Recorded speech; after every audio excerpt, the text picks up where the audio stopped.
पेश है mini adventure park, जो कि किसी बड़े एडवेंचर पार्क से बिल्कुल कम नहीं है, क्योंकि इसमें मैं बहुत मज़े करने वाली हूँ। नहीं, मैं नहीं, मेरी डॉल। हाँ हाँ, ठीक है ठीक है, ये साइज़ में थोड़ा छोटा है, बट एटलीस्ट मेरी डॉल तो मज़े कर सकती है ना। कहीं इन राइड्स को देखकर आप भी तो नहीं ललचा रहे? तो चलिए आइए सीखते हैं कि ये एडवेंचर पार्क कैसे बनाया और क्या क्या सामान यूज़ करा मैंने इसके बनाने के लिए। So let's start. Square cardboard पे मार्किंग्स करके उस मार्क्ड एरिया पे ग्रीन पेपर पेस्ट कर दिया। ये स्टेयर शेप्ड कार्डबोर्ड मैंने पहले से ही कट कर लिया था। अब इसके ऊपर एक एक करके इसकी स्टेयर्स को पेस्ट करेंगे, कुछ ऐसे। इसकी स्टेयर्स बनाने में मुझे तो बहुत मज़ा आया। क्या आपको भी इस तरह की क्राफ्ट्स में मज़ा आता है? मुझे कमेंट्स में ज़रूर बताएं। स्लाइड के लिए मैंने 3 आइसक्रीम स्टिक्स के पीछे कार्डबोर्ड पेस्ट करके उसको कुछ इस तरह से जोड़ लिया। और लीजिए, तैयार हो गया हमारा स्लाइड, है ना प्यारा? और अब बारी है हमारी स्विंग की। उसके लिए मैंने कुल्फ़ी वाली राउंड स्टिक और नॉर्मल आइसक्रीम स्टिक्स ली। ये राउंड स्टिक के एंड के ऊपर मैंने हॉट ग्लू गन लगा दिया और उसको नॉर्मल वाली आइसक्रीम स्टिक से पेस्ट कर दिया। वैसे आप हॉट ग्लू गन की जगह कोई नॉर्मल ग्लू भी यूज़ कर सकते हैं, बट मैंने हॉट ग्लू इसलिए यूज़ किया क्योंकि मुझे इसे ज़्यादा मजबूत बनाना था। तो ये हमारा स्विंग का स्टैंड एक साइड से रेडी है। अब दूसरे साइड पर हम इसी तरह से 2 स्टिक्स को कंबाइन करके और उस पर ग्लू लगा के कुछ ऐसे जोड़ देंगे। इसकी सीट्स बनाने के लिए मैंने कार्डबोर्ड का यूज़ किया।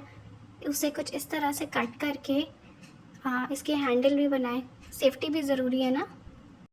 तो कुछ ऐसे अपनी सीट को तैयार कर लेंगे हम।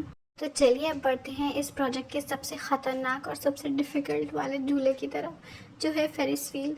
जैसा कि आप लोग देख सकते हैं कि आइसक्रीम स्टिक्स को प्रॉपरली अलाइन करना और फिर उसको एक एक करके पेस्ट करना और साथ में ध्यान रखते हुए कहीं आपकी अलाइनमेंट ख़राब नहीं हो जाए, ये बहुत ज़्यादा चैलेंजिंग था मेरे लिए।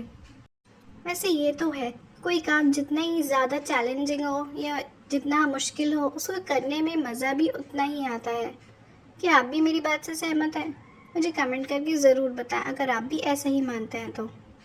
वैसे क्या आप कभी फेरिस व्हील में बैठे हैं? बचपन में तो ज़रूर ही बैठे होंगे। वो बचपन की यादें भी क्या यादें होती थी। फेरिस व्हील में गोल गोल चक्कर खाकर कभी किसी को उल्टी या कभी किसी को चक्कर आना, ये तो आम ही बात थी। और फिर एक राइड लेने के बाद मम्मी पापा से उसमें दोबारा जाने की ज़िद करना, ये यादें तो भुला ही नहीं भूलती हैं। मेरा तो ये सोच सोच कर ही दिल ही जाने लगा एडवेंचर पार्क जाने का। क्या आपका भी? चलो वो भी प्लान कर लेंगे, बट फ़िलहाल तो ये क्राफ्ट बना के मज़े लेते हैं इसके। आपको पता है ये क्राफ्ट बनाने में मुझे कितना टाइम लगा? 1 दिन, 2 दिन, 3 दिन, सोचिए सोचिए कितना टाइम लगा होगा। चलिए बता ही देती हूँ। इस क्राफ्ट को बनाने में मुझे लगे पूरे 3 दिन, जिसे बनाकर मैं इतना थक गई थी कि 1 हफ्ते तक तो मैंने कोई क्राफ्ट बनाने के बारे में सोचा ही नहीं। बट थकान कितनी ही क्यों ना हो, क्राफ्ट्स बनाने का शौक तो मुझे अपनी तरफ खींच ही लेता है। और जब रिजल्ट्स मिले ऐसे, तो कोई दूर रहे कैसे। अब फाइनली नंबर आ गया सबसे इजी वाले का। सोचिए सोचिए क्या बन रहा है। गौर से देखिए, ध्यान से देखिए, कुछ समझ आ रहा है ये क्या है? लगता है अब तो शायद आप समझ ही गए, ये तो एक सी सॉ है। तो देखा आपने, ये घर पे पड़े हुए बेकार से मटेरियल से हमने कितनी इंटरेस्टिंग चीज़ें बनाई। तो अगर आपको मेरी ये वीडियो अच्छी लगी हो तो प्लीज़ लाइक, शेयर और सब्सक्राइब करना मत भूलिएगा। और नेक्स्ट वीडियो में आप कौन सा क्राफ्ट देखना चाहते हैं, ये आप मुझे कमेंट करके बता सकते हैं। तो टिल देन, बाय बाय।